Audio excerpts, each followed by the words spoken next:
kehadiran Tuhan Yang Maha Esa, karena atas rahmat dan karunia-Nya kita dapat berkumpul dalam kegiatan seminar anti kekerasan dan anti narkotika yang diselenggarakan di perpustakaan STM Unpad. Nah, seminar ini itu bertujuan untuk menumbuhkan kesadaran serta membekali kita semua tentang pentingnya mencegah kekerasan dan bahaya narkotika sejak dini.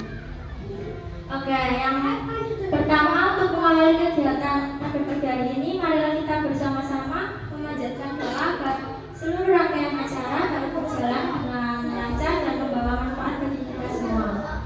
Berdoa menurut keyakinan masing-masing dimulai.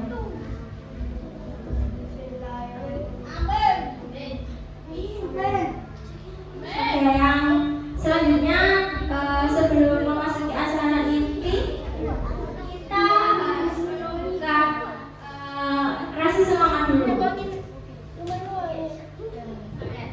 Kak Caca punya ice breathing dulu sebelum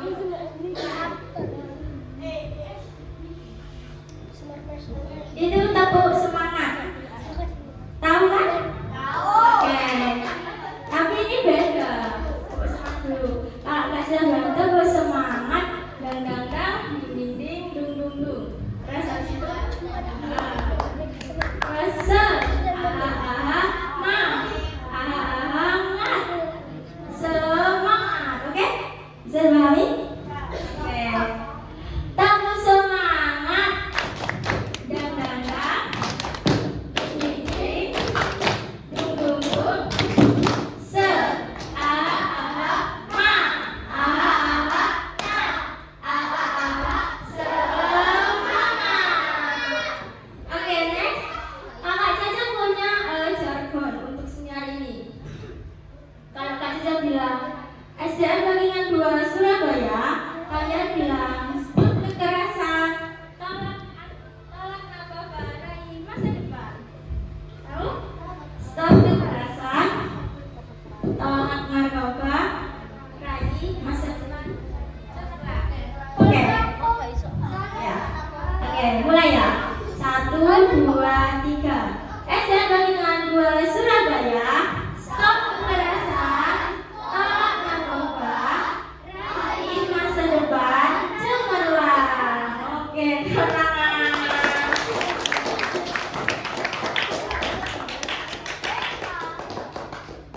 Oke, selanjutnya memasuki acara inti kita pada hari ini, yaitu pematerian dari narasumber yang akan menyampaikan informasi penting terkait pencegahan kekerasan dan penyalahgunaan narkotika. Adapun narasumber yang mengisi seminar ini ada Kak Yaya, Kak Laras, Kak Citra, dan Kak Atika. Oke, bisa dimulai Kak? Pemateri pertama ya, bisa dimulai. Tempat dan waktu kami silakan. Terima kasih. Assalamualaikum warahmatullahi wabarakatuh. Semangat ya, semangat. Oke, masuk pada materi yang pertama.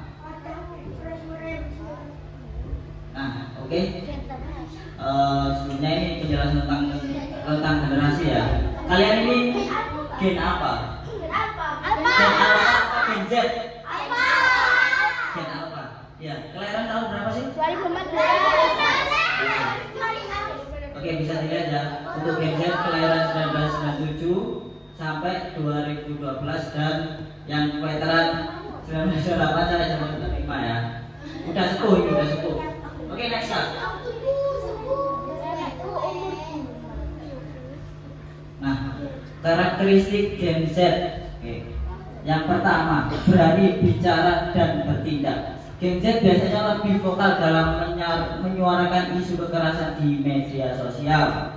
Oke, yang kedua, mengutamakan kesetaraan dan keadilan. Memiliki pemahaman yang kuat tentang pentingnya konsen dalam hubungan sosial. Oke, yang ketiga, tumbuh di era digital. Media sosial jadi alat untuk menyuarakan pendapat, mencari support dan edukasi masyarakat. Oke, next.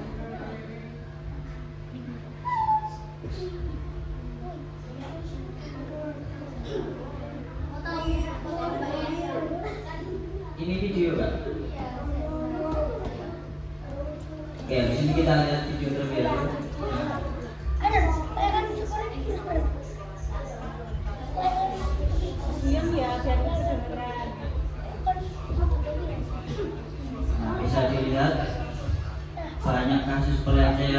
kasus kekerasan yang sedang melanda Indonesia. Belasan siswa SMK dari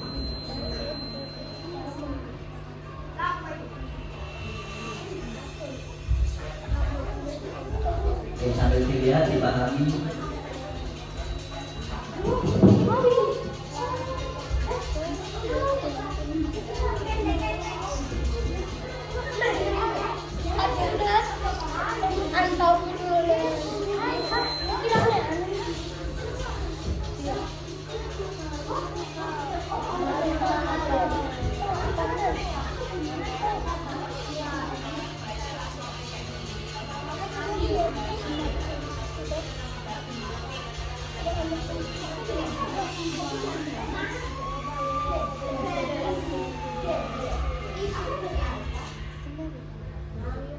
Oke, setelah melihat video tadi, kira-kira kejahatan apa yang terjadi tadi?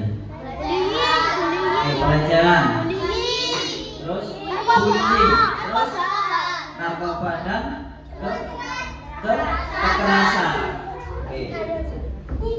Oke, next.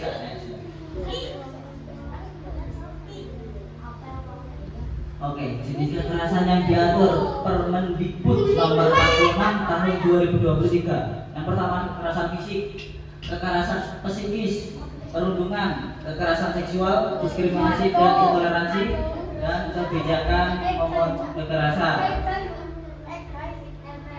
Oke, ada yang tahu kekerasan fisik? Contohnya seperti apa? Oke, coba jawab. Kekerasan fisik kayak apa? Membuli sampai fisiknya turun.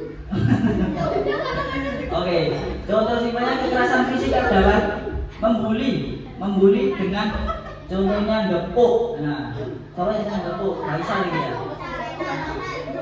Faisal ini sudah masuk kekerasan fisik kayak gitu Faisal ya. Nggak boleh ya.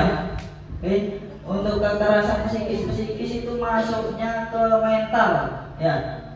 Jadi kalau kalian dibully, dikata-katain, hati kalian sakit ya? Sakit. Itu masuknya kekerasan psikis.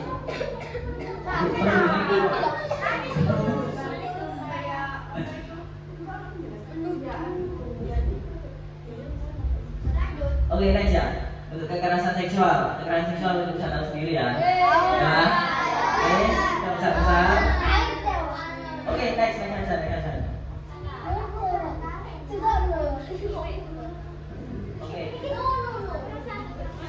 Oke, yang pertama kekerasan fisik. Kekerasan fisik adalah tindakan yang melibatkan anggota tubuh secara langsung dengan tujuan menyakiti, melukai atau mengintimidasi seseorang. Nah, yang pertama kontak fisik pelaku kepada korban. Kontak fisik seperti apa? Contohnya. Nah, kalau kalian belum mabok cepok. Nah, yang kedua menggunakan alat tanpa alat.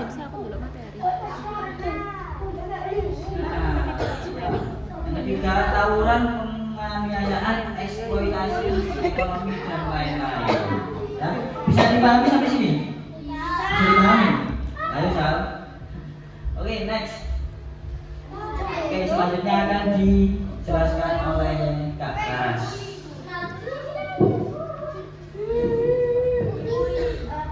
Tadi yang nomor 1 menjelaskan apa? Kekerasan fisik. Selanjutnya adalah kekerasan psikis.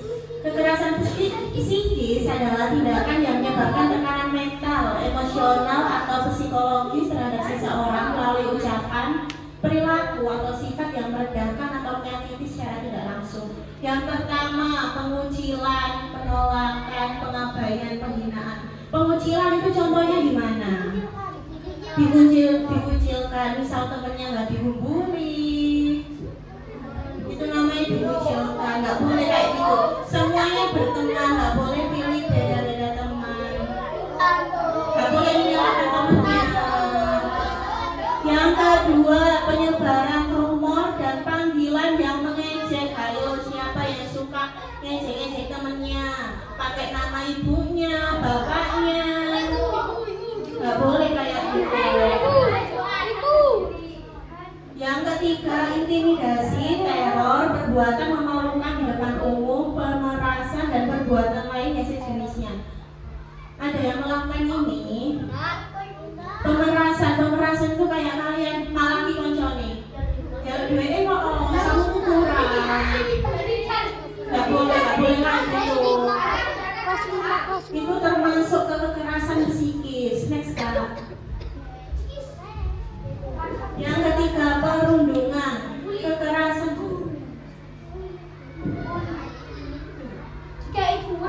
psikis adalah tindakan yang menyebabkan tekanan mental, emosional, atau psikologis terhadap seseorang melalui ucapan, perilaku, atau sifat yang merendahkan. Penganiayaan, pengabaian, panggilan mengejek, pengucilan, penghinaan, intimidasi, penolakan, penyebaran rumor, teror. Penyebaran rumor itu gimana? Fitnah. Misal temenmu ini nggak ngelakuin ini, tapi kalian tuh bilang ke temen-temennya, ah ini loh ini padahal nggak nggak boleh kayak gitu. Terus perbuatan memalukan di depan umum, perbuatan lain dan seterusnya. Keempat, kekerasan seksual.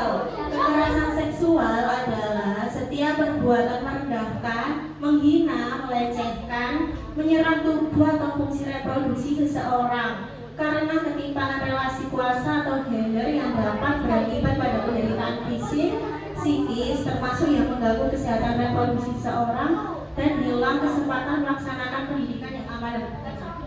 Reproduksi itu apa sih?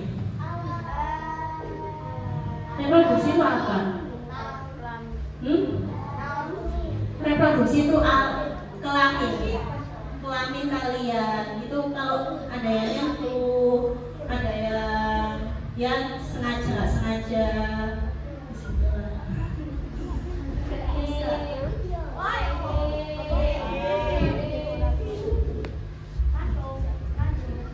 Yang kelima, diskriminasi dan intoleransi. Diskriminasi dan intoleransi merupakan setiap perbuatan kekerasan dalam bentuk pembedaan, pengecualian, pembatasan, atau pemilihan berdasarkan suku atau etnis, agama, kepercayaan, ras, warna kulit, usia, status sosial ekonomi, kebangsaan, jenis kelamin atau kemampuan intelektual, mental, sensorik, dan serta fisik. Contoh, siswa dari daerah tertentu diejek karena logat atau budaya yang berbeda. Itu benar apa enggak? Benar apa enggak? Loh, masa diejek itu benar? Iya, nggak benar. Misal teman warna kulitnya hitam, dia hitam, aku putih, nggak mau hubungan sama arah itu, itu soalnya Irang itu nggak boleh. Ayo selanjutnya. Yang keenam, kebijakan.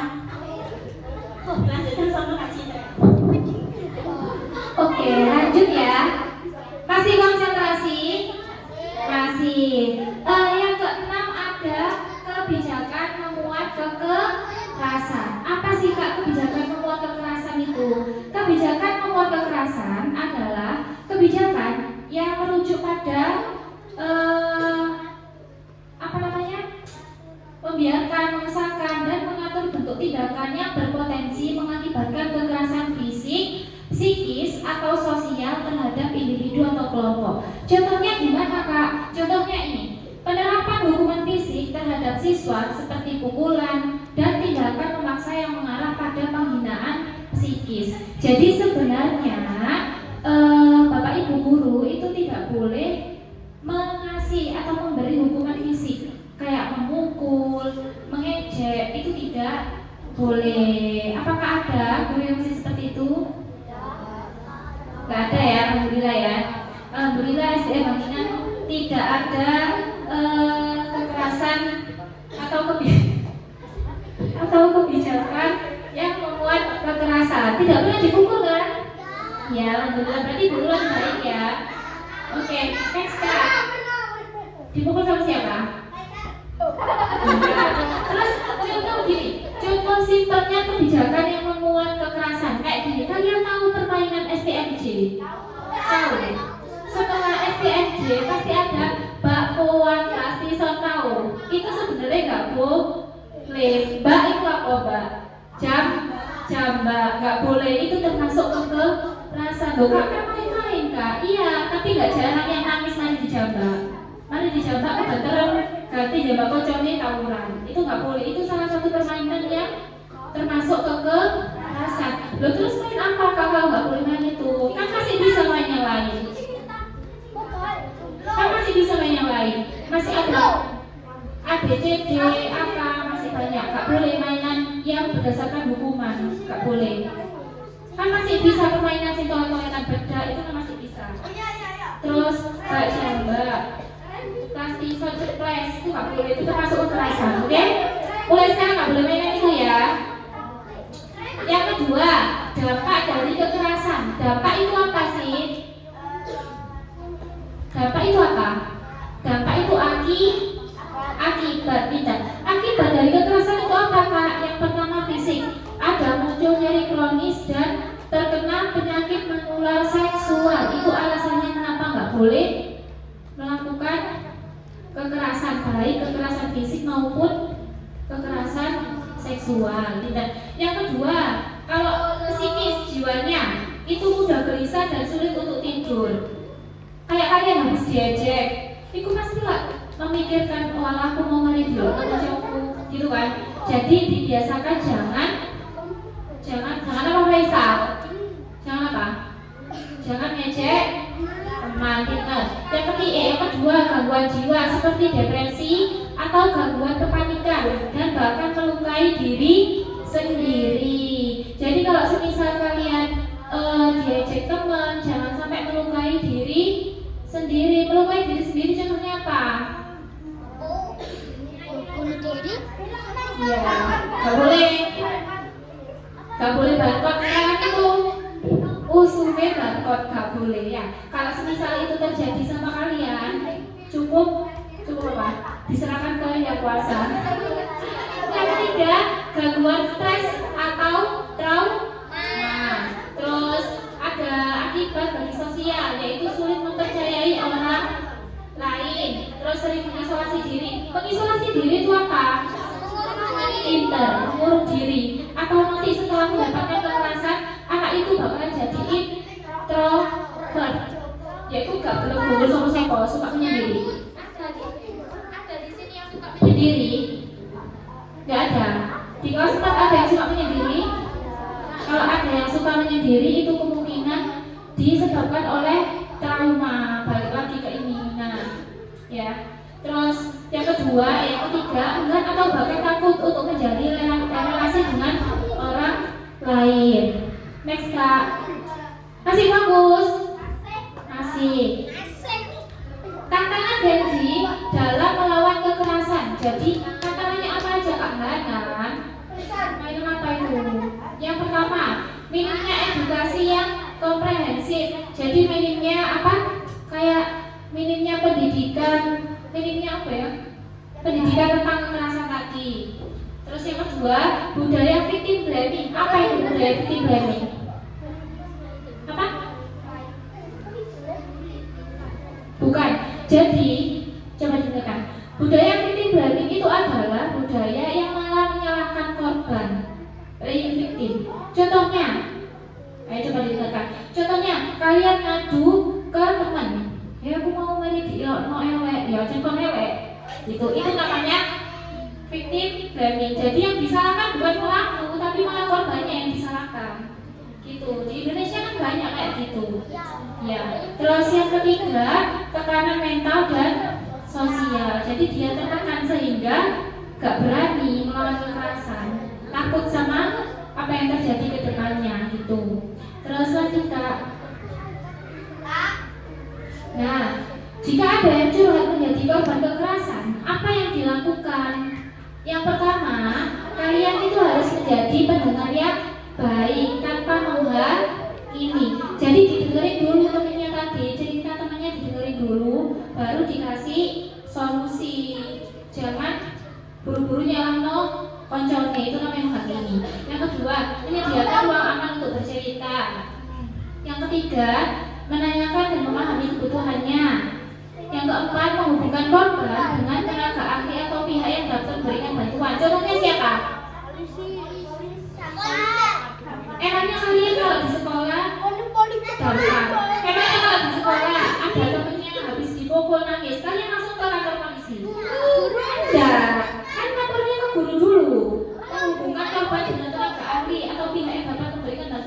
Berarti yang pertama lapor ke wali kelas, pintar. Jadi kalau ada temannya yang mendapatkan kekerasan, lapornya ke guru dulu, ke Bu Bulan. Terus yang kelima mendampingi untuk melapor. Jadi menemani temannya untuk melapor. Next Kak.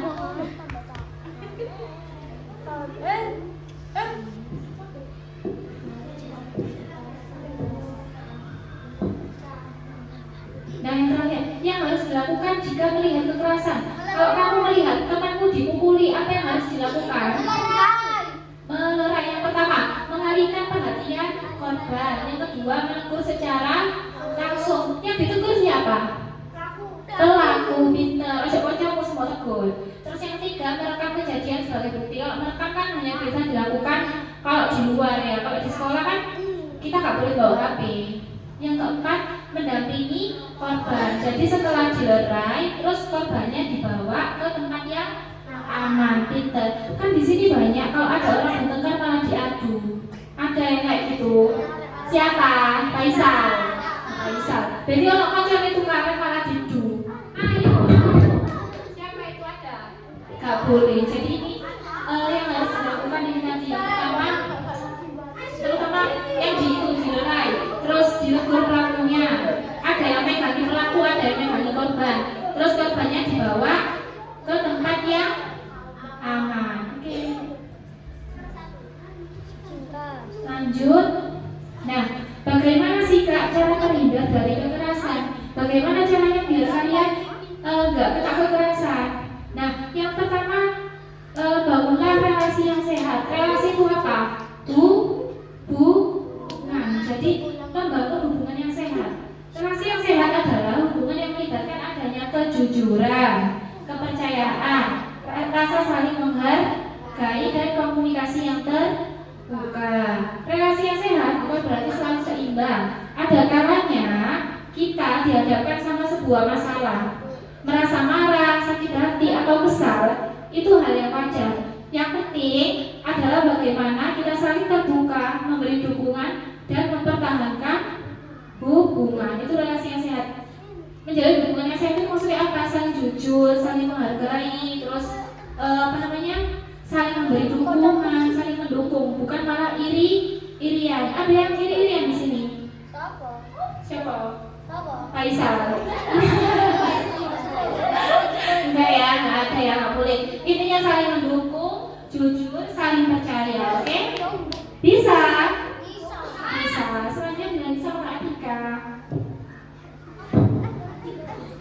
Halo. Oke, masih semangat. Oke, selanjutnya adalah relasi sehat mir kekerasan. Yang pertama yaitu ada equality atau kesetaraan. Ada yang tahu kesetaraan apa? Kesetaraan gender? Enggak, nih contohnya gini. Ada perempuan, ada laki-laki. Nah, di sini contohnya cowok ini merasa aku menangan dewe nang kelas kabeh gimana cara aku solo sing ngono gene. Solo sing gene jadi anak wedok.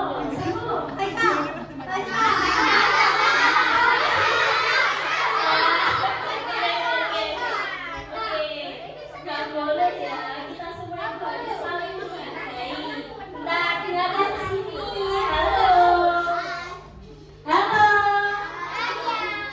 Nggak boleh ya menjahili.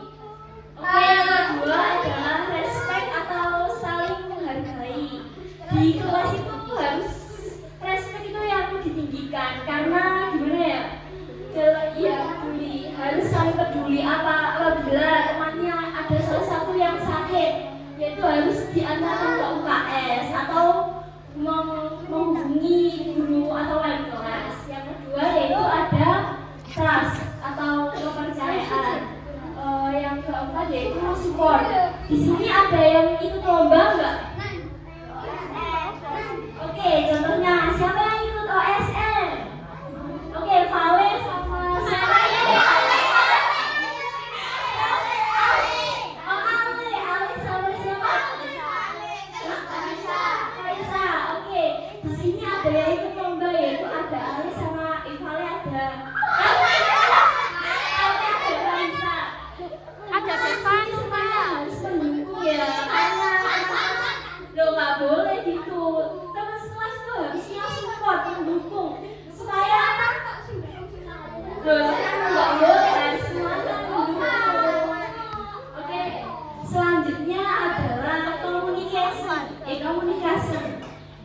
kelas. Di sini ketua kelasnya siapa? Oke, contohnya gini, waktu jadwal piket, contohnya ketua kelas harus mengingatkan semua teman-temannya, ini jadwalnya siapa, gitu. Terus apa lagi ya? Oke, contohnya ada pertikaian di kelas. Ketua kelas itu harus menengahi.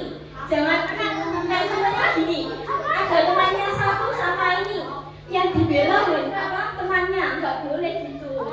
Harus menengahi, benar-benar. Oke, slide selanjutnya kak. Apa itu relasi tidak sehat? Kenali dan jauhi. Relasi tidak sehat adalah hubungan yang mana salah satu atau kedua pihak mengalami dampak negatif secara emosional, fisik atau mental. Bagaimana ciri-ciri relasi yang tidak sehat? Yaitu satu, toxic relationship. Di sini siapa yang gini? Gebuk-gebui, nih. Gak boleh itu namanya kekerasan fisik ya. Kedua yaitu kurangnya kepercayaan. Ketiga yaitu konflik berkepanjangan. Di sini ada yang geng-geng gitu nggak? Sini. Ayo yang cewek. Ya ada. Aman ya?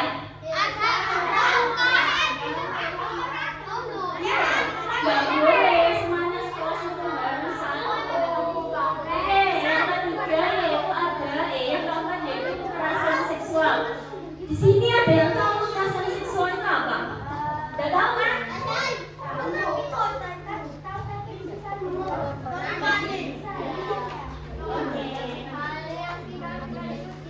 Iya, nggak boleh. Oke, selanjutnya kak. Cara mengatasi relasi yang tidak sehat. Yang pertama yaitu introspeksi diri. Apa ada yang tahu nggak apa itu introspeksi diri? Kesadaran diri sendiri. Semuanya itu dimulai dari kesadaran diri sendiri ya. Ini bener apa enggak? Gitu. Yang kedua yaitu berani ambil keputusan. Di sini masih ada yang bingung, sulit menentukan mana pilihan yang benar, mana pilihan salah enggak? Oke, udah lanjut aja. Yang pertama yang ketiga yaitu cari support system. Support system tahu nggak apa itu? Itu nggak selalu pacar ya, bisa jadi dari orang tua. Dukungan dari orang tua itu sangat penting ya untuk pendidikan kita di waktu SD sini. Oke, selanjutnya yaitu terapkan self love. Apa artinya? Cintai diri sendiri.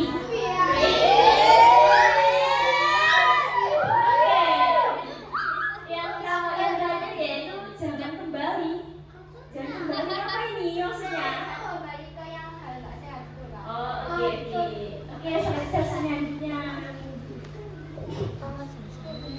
yaitu prevalensi penyalahgunaan narkoba. Di sini ada yang tahu ini apa?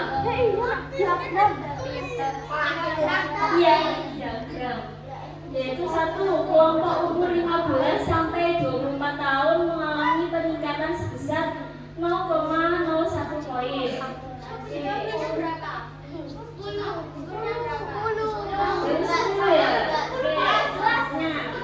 Prevalensi kategori pernah pakai narkoba pada kelompok umur 25 sampai 49 tahun cenderung lebih tinggi dibandingkan kelompok umur lainnya.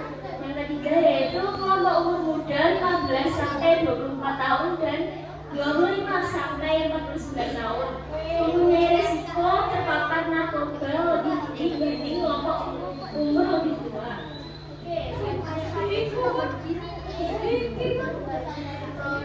Di sini ada faktor penyalahgunaan narkoba. Yang pertama yaitu pengaruh sosial media. Di sini siapa yang udah main TikTok, Instagram, Facebook? Masih ada nggak pengguna Facebook?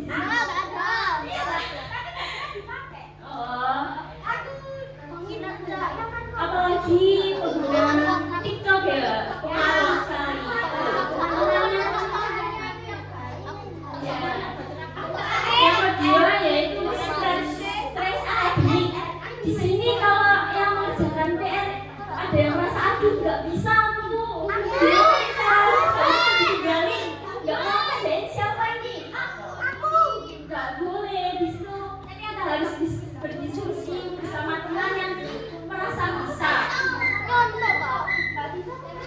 Nggak bisa. Oke, benar kalau itu. Yang ketiga yaitu pengaruh teman sebaya. Pengaruh teman sebaya itu seperti teman sekelas atau enggak kelas se-SD sih bisa.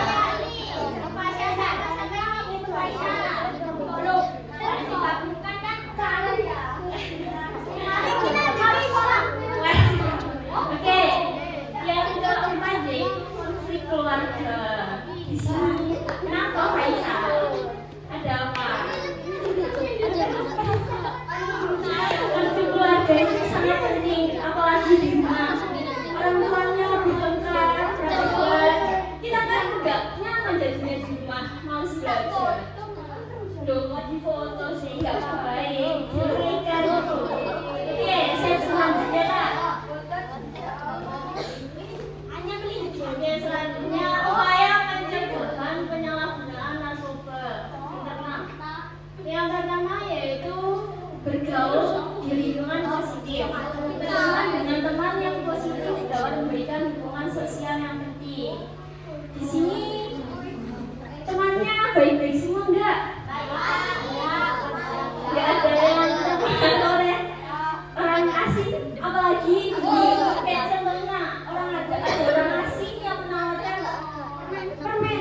Ya permen sekarang gratis. Enggak.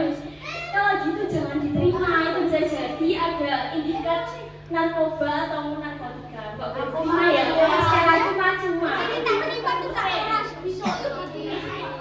Oke, selanjutnya kelola stres. Belajar mengelola stres dengan olahraga, meditasi, seni atau hobi yang menyenangkan. Di sini ada yang suka olahraga? Oke, kalau stres apalagi gimana gitu badannya supaya sehat bisa olahraga supaya nggak menimbulkan stres yang berlebihan. Di sini ada yang hobi seni, menggambar. Oke, bisa menggambar. Warnain. Bagus ya hasilnya. Bagus ya. Oke, selanjutnya fokus pada tujuan hidup. Jadikan cita-cita atau masa depan sebagai motivasi untuk menjauhi narkoba. Di sini cita-citanya apa? Guru.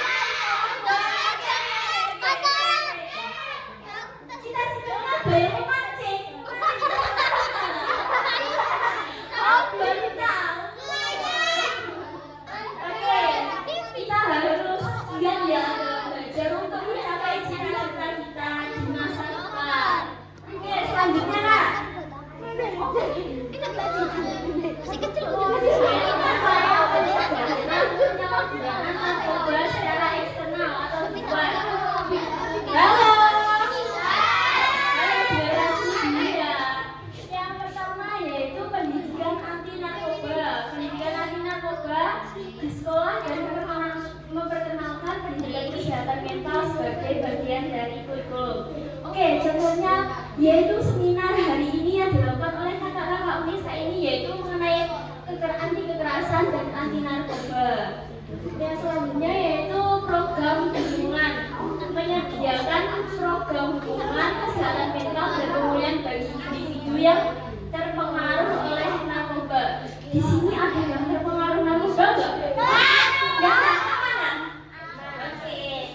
Yang ketiga yaitu melibatkan orang tua, menjalin hubungan yang harmonis dengan orang tua, bercerita jika ada masalah. Kalau anak-anak di sini kalau ada masalah cerita nggak ke orang tuanya? Cerita. Ada yang nggak cerita, ada yang diam sendiri? Ya.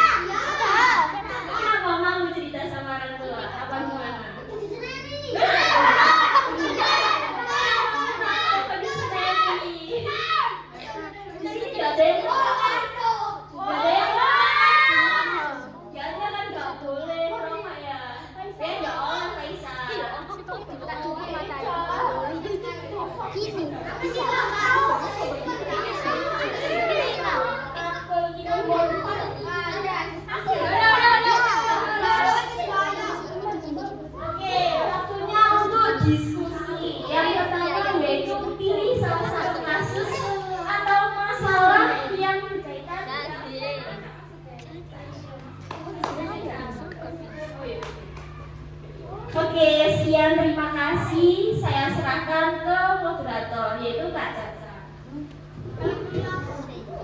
Oke, seminar hari ini seru nggak?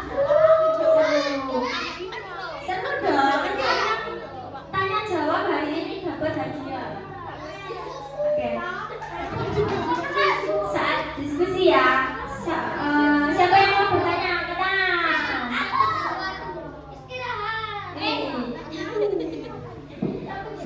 Berdiri.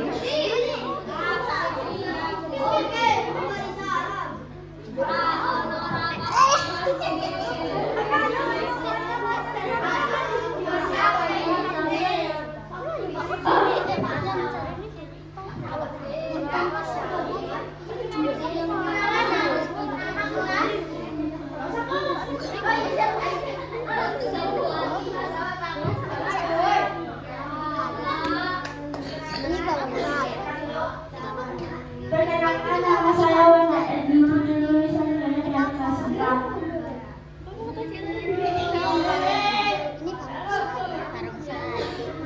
Kak, gimana cara supaya kita bisa jadi anak yang berani dan gak gampang ikut-ikutan hal yang buruk?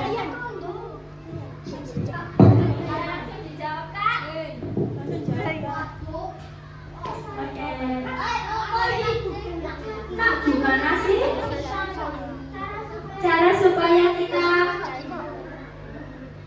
berani dan nggak gampang ikut-ikutan ke hal buruk, Kak?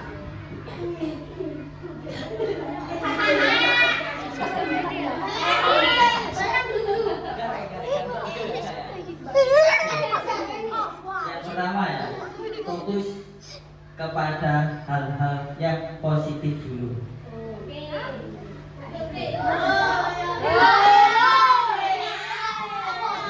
Bertanggung jawab dan hormat kepada orang tua dan guru. Pilih teman yang berpengaruh positif. Sekiranya nilai kancamu ono elek ya coba ya. Ya. Dipilah-pilah. Nah, yang baik yang buruk ya. Yang baik digembul, sing buruk diaduk. Ya, dibuang. Ketika ada yang mengajak sampean ke hal yang buruk, sing cowok, ayo rokokan. Yo lo sampai nunggu sana. Langsung kasih rokokan yo. Gak boleh ya. Ditolak.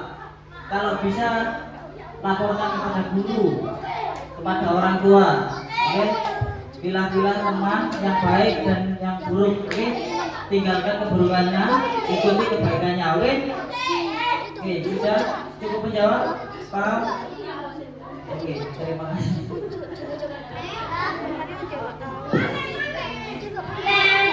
Mana lagi? Oke, duluan.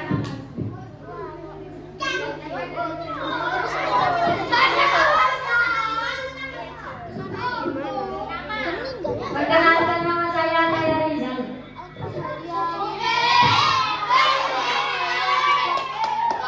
Kak, kalau kita lihat teman dipukul atau dibully, apa yang harus dilakukan? Kita harus menolong langsung atau meminta bantuan dulu?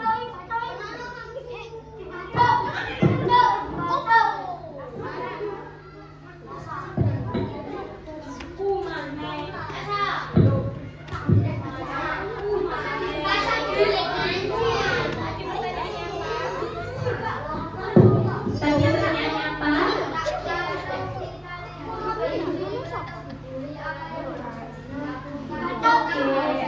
Kalau kita melihat teman yang dipukul dan dibully, apa yang harus kita lakukan, Kak? Tadi sudah dijelaskan.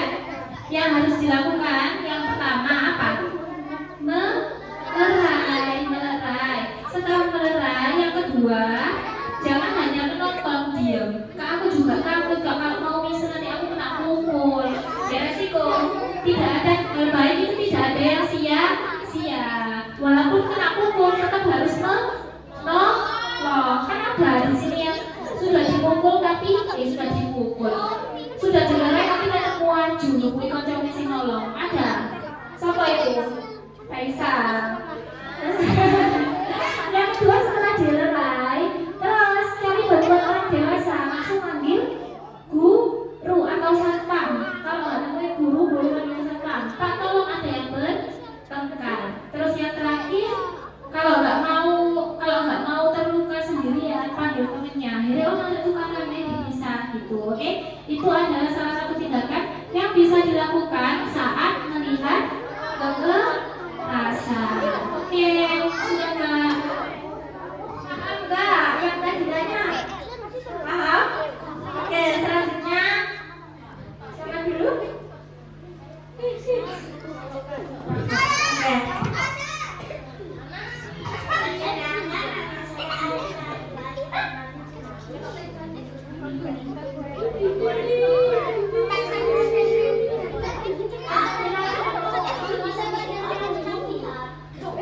Tapi setelah efeknya hilang, orang jadi dipakai lagi, lama-lama dan pikiran jadi terbantu dan sulit berhenti. Paham?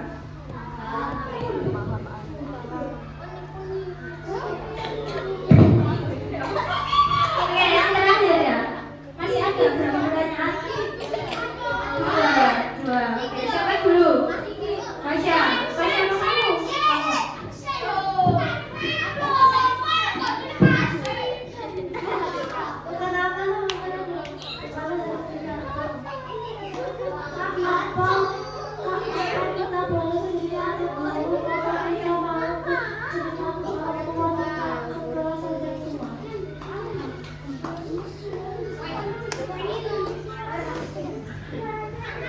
Oke, pertanyaannya apa tadi? Apa boleh cerita ke guru kalau kita kena kekerasan seksual? Jawabannya boleh apa enggak? Kalau mau cerita ke orang tua, boleh cerita ke guru, jangan cerita ke temannya. Itu nanti bisa jadi sebar, misal nanti iya, jadi bisa cerita ke guru. Misal kalian nggak mau cerita ke orang tua, mau aku nggak cerita sama orang tua, aku izin kok webinar di barangnya bewoku gitu. Jadi kalian bisa cerita ke guru, jangan cerita ke teman. Ya, jadi jawabannya boleh apa enggak? Boleh. Next.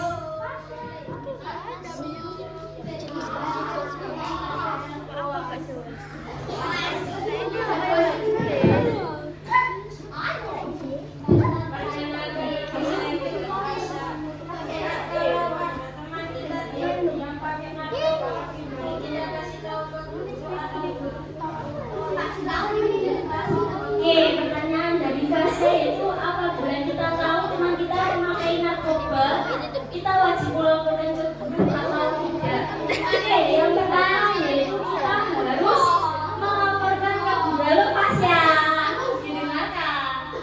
Oke, yang pertama yaitu kita harus melaporkan ke guru.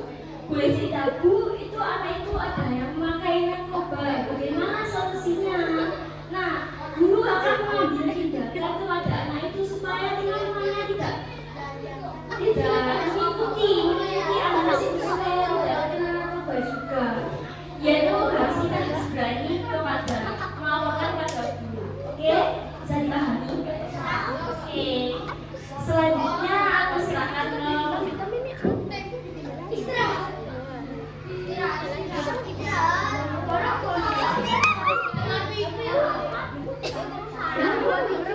Oke, sebelum selesai Kak Cayamina is breathing lagi.